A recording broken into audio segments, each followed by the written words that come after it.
NCP का असली boss कौन? चुनाव आयोग आज करेगा सुनवाई। शरद पवार और अजित पवार के लिए बड़ा दिन।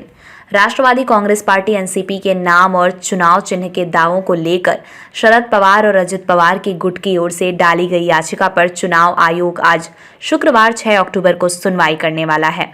इस पूरे विवाद की शुरुआत उस वक्त हुई जब अजित पवार भारतीय जनता पार्टी के नेतृत्व वाली सरकार में शामिल हो गए। इसके बाद अजित ने एनसीपी पर अपना दावा भी ठोक दिया।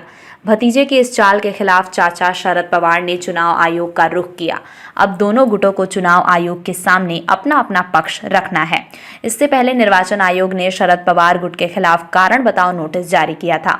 अजित पवार गुट की ओर से दायर की गई याचिका में कहा गया था कि अजित पवार को एनसीपी का अध्यक्ष घोषित किया जाना चाहिए और चुनाव चिन्ह आदेश 1968 के प्रावधानों के तहत पार्टी का प्रतीक चिन्ह भी आवंटित कर देना चाहिए। शरद पवार और अजित पवार का क्या कहना है? इस मामले में शरद पवार ने कहा कि एनसीपी की स्थापना किसने की और पार्टी किसकी है, ये सभी लोग अच्छी तरह से जानते हैं। इसके बाद भी पार्टी को हथियाने की कोशिश की जा रही है।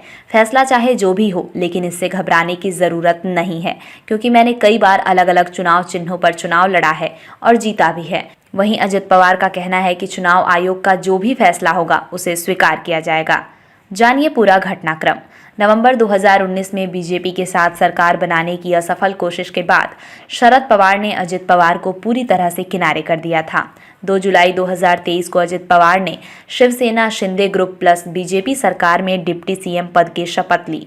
कुल 37 एनसीपी विधायकों ने बीजेपी का दामन थाम लिया। एनसीपी पर नियंत्रण की लड़ाई चुनाव आयोग तक पहुंच गई।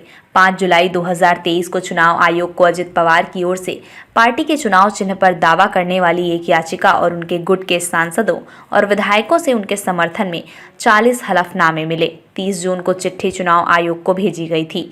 शरद पवार गुट ने कैविएट दाखिल कर पहले याचिका पर सुनवाई करने का आग्रह किया था।